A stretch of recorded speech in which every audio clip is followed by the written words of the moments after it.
আসলে এই ফেসলিফটগুলো করার ক্ষেত্রে আমাদের হচ্ছে বিভিন্ন দিকগুলো লক্ষ্য রাখতে হচ্ছে। ফেসলিফট করার ক্ষেত্রে আমাদের অনেকেই চিন্তা ভাবনা করতেছি আমরা, যেরকম এই গাড়িটাতে নিয়ে যদি আমরা একটু আলোচনা করি, এই গাড়ির মালিক হচ্ছে সামনের 4টে পার্টকে রং করার টার্গেট নিয়ে আসছিল, যে ফেসলিফটগুলো আমরা চেঞ্জ করবো সেই পার্টগুলোকে, কিন্তু ব্যাকডালা কিংবা পিছনের যে কোনো কাজের হচ্ছে রঙের কোনো এস্টিমেট আমরা শুরুতে দিই নাই, কিন্তু পরবর্তীতে রং করার প্রয়োজন হয়েছে। সেটা কেন করার প্রয়োজন হয়েছে সেটাও আমরা একটু আপনাদেরকে দেখাবো। আর এটার হচ্ছে ফেসলিফট করতে গেলে আমাদের প্রথমে আসি আমরা হচ্ছে পার্টস নিয়ে।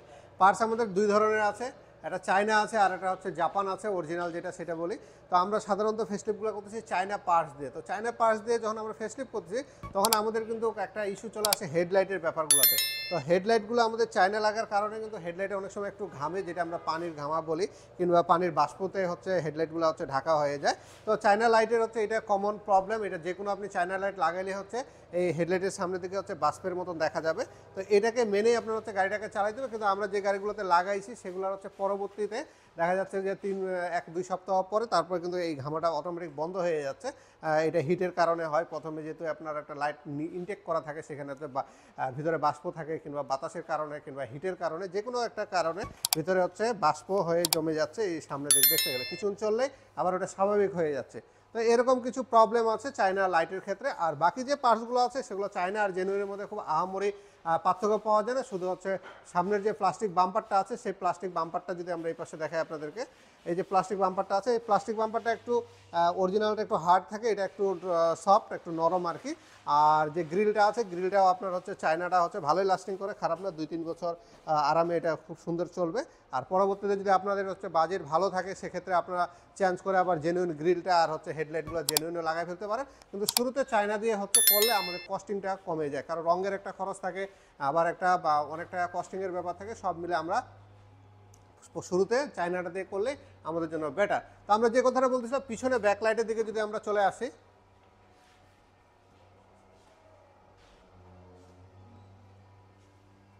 এই পাশে দ্বারা এখানে দেখেন, এই জায়গাটাকে দেখেন, পিছনে এই জায়গাটা দেখা যায়। তো ব্যাকলাইটে যখন আমরা চলে আসলাম, ব্যাকলাইটের দিকে আপনাদেরকে আমরা দেখাবো যে এই জায়গায় যে আমাদের ফিনিশিংয়ের যে ব্যাপারটা আছে, যদি আমরা এটা রং না করতাম, আমাদের পিছনের এই ফেন্ডারটা এবং ওই পাশের ফেন্ডারটা রং করার প্রয়োজন হয়েছে। কারণ হচ্ছে এইখানে যখন আমরা মিলাইতে গেছি, তখন হচ্ছে এই জায়গার মিলানোটা আমাদের একুরেটভাবে হচ্ছিল না। আর একুরেটভাবে না হওয়ার কারণে আমাদের এখানে ডেন্ডিং করার প্রয়োজন আছে। ডেন্ডিং করার প্রয়োজন হইলেই আমাদের হচ্ছে রং করতে হবে, এটাই স্বাভাবিক। কারণ হচ্ছে যেহেতু ডেন্টিং হচ্ছে কিছু হাতুড়ির বাড়ি দিতে হয় কিংবা হিট দিতে হয়, বিভিন্নভাবে ডেন্টিংটা করা হয়। তো এখানে রং নষ্ট হয়ে যায়। এই রং নষ্ট হওয়ার কারণে আমাদের এটা কিন্তু আবার কিন্তু এই 2 পার্ট হচ্ছে রং করতে হয়। টোটাল এই গাড়িতে 6 পার্ট আমাদের রং করতে হয়েছে। দিয়ে আমরা এই গাড়িটা একটা ফুল পলিশ করতেছি। পলিশ মোটামুটি করা হয়ে গেছে। এটা এরপর ওয়াশ হবে, ওয়াশ হওয়ার পরে কিট পলিশ হবে।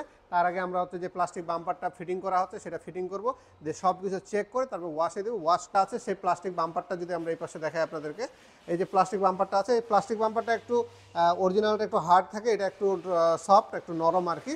আর যে গ্রিলটা আছে, গ্রিলটাও আপনার হচ্ছে চায়নাটা হচ্ছে ভালোই লাস্টিং করে, খারাপ না, 2-3 বছর আরামে এটা খুব সুন্দর চলবে।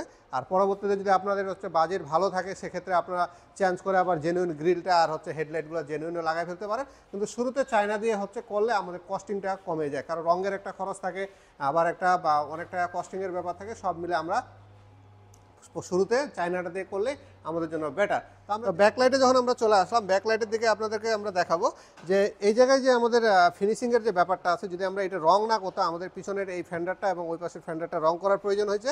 কারণ হচ্ছে এইখানে যখন আমরা মিলাইতে গেছি, তখন হচ্ছে এই জায়গার মিলানোটা আমাদের একুরেটভাবে হচ্ছিল না। আর একুরেটভাবে না হওয়ার কারণে আমাদের এখানে ডেন্ডিং করার প্রয়োজন আছে। ডেন্ডিং করার প্রয়োজন হইলেই আমাদের হচ্ছে রং করতে হবে, এটাই স্বাভাবিক। কারণ হচ্ছে যেহেতু ডেন্টিং হচ্ছে কিছু হাতুড়ির বাড়ি দিতে হয় কিংবা হিট দিতে হয়, বিভিন্নভাবে ডেন্টিংটা করা হয়। তো এখানে রং নষ্ট হয়ে যায়। এই রং নষ্ট হওয়ার কারণে আমাদের এটা কিন্তু আবার কিন্তু এই 2 পার্ট হচ্ছে রং করতে হয়। টোটাল এই গাড়িতে 6 পার্ট আমাদের রং করতে হয়েছে। দিয়ে আমরা এই গাড়িটা একটা ফুল পলিশ করতেছি। পলিশ মোটামুটি করা হয়ে গেছে। এটা এরপর ওয়াশ হবে, ওয়াশ হওয়ার পরে কিট পলিশ হবে। তার আগে আমরা হচ্ছে যে প্লাস্টিক বাম্পারটা ফিটিং করা হচ্ছে সেটা ফিটিং করব, দিয়ে সব কিছু চেক করে তারপর ওয়াশে দেবো। ওয়াশ করে কমপ্লিট হলে এই গাড়িটা আমরা ডেলিভারি দিয়ে দিতে পারবো ইনশাল্লাহ।